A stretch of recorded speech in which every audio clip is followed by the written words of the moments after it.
In late 2018 and early 2019, two brand-new Boeing 737 MAX aircraft crashed just 5 months apart, Lion Air Flight 610 and Ethiopian Airlines Flight 302. These tragedies claimed the lives of 346 people and sparked a global grounding of the aircraft.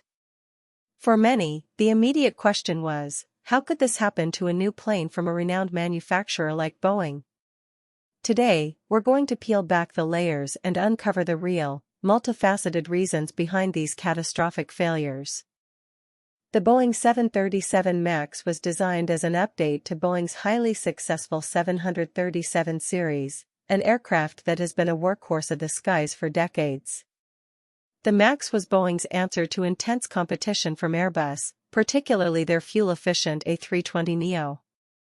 To compete, Boeing opted for larger, more fuel-efficient engines, which they mounted further forward and slightly higher on the wing. This design choice, while improving fuel economy, inadvertently changed the plane's aerodynamic characteristics in certain flight conditions. Because of these new engine placements, the 737 MAX had a tendency to pitch its nose up in certain high angle of attack situations. Now, what is angle of attack or AOA? It's simply the angle between the wing and the oncoming air. Too high an AOA can lead to a stall, where the wing loses lift. To counter this, Boeing introduced a new flight control system called MCOS, or Maneuvering Characteristics Augmentation System. Its job was to automatically push the plane's nose down to prevent an aerodynamic stall, essentially making the new plane feel like the old one to pilots. Here's where a critical design flaw emerged. MCOS relied on input from only one of the aircraft's two angle of attack sensors. An AOA sensor is a small vane on the side of the fuselage that measures the angle of the wing relative to the airflow. If this single sensor provided a faulty reading, indicating a dangerously high AOA when the plane was actually flying normally, MCOS would activate. In both crashes, a faulty AOA sensor sent erroneous data, telling MCOS the plane was about to stall, even though it wasn't.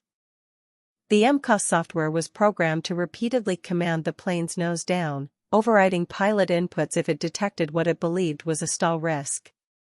When the faulty AOA sensor began sending incorrect data, the MCOS repeatedly pushed the nose down, despite the pilot's attempts to pull it up. This created a terrifying tug-of-war in the cockpit. The software's logic, combined with its reliance on a single, potentially faulty sensor, meant that a small technical glitch could spiral into an uncontrollable situation, confusing and overwhelming the flight crew. Compounding the issue was the fact that many pilots were largely unaware of MCOS. Boeing, aiming to minimize training costs and certification hurdles, did not initially include detailed information about MCOS in the flight manuals or require specific simulator training for the system. Pilots transitioning from older 737 models received only computer-based training that barely mentioned MCOS.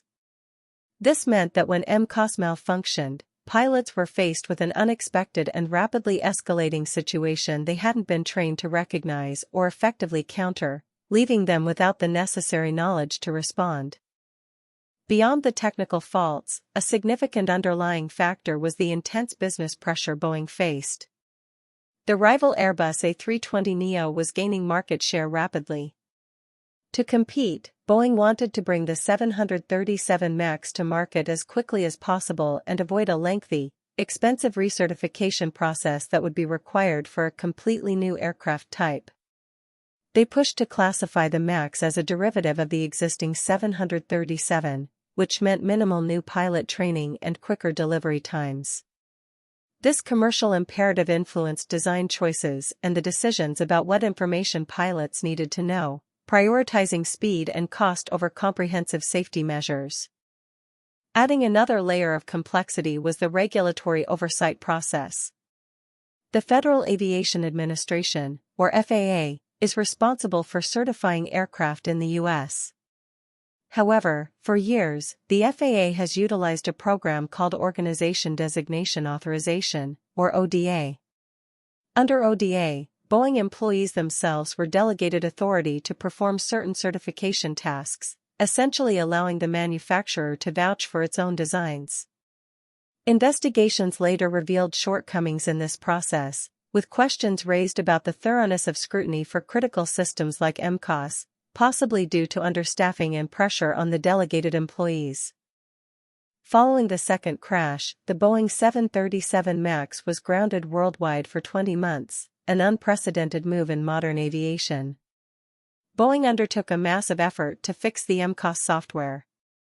The updated system now requires input from both angle of attack sensors, not just one, and if they disagree, MCOS is automatically disabled.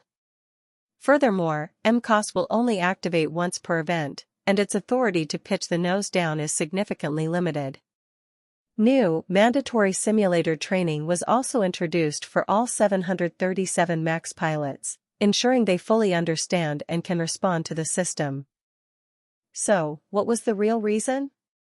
It wasn't just one thing. The crashes were the result of a dangerous confluence of factors: a critical design flaw in MCOS relying on a single sensor, flawed software logic that could repeatedly command nose down, inadequate pilot information and training, intense business pressures that prioritized speed and cost, and shortcomings in regulatory oversight. Each factor, on its own, might not have been catastrophic, but together, they created a systemic failure that tragically cost 346 lives. The lessons learned have reshaped aviation safety, highlighting the absolute necessity of robust design, transparent information, and uncompromising oversight.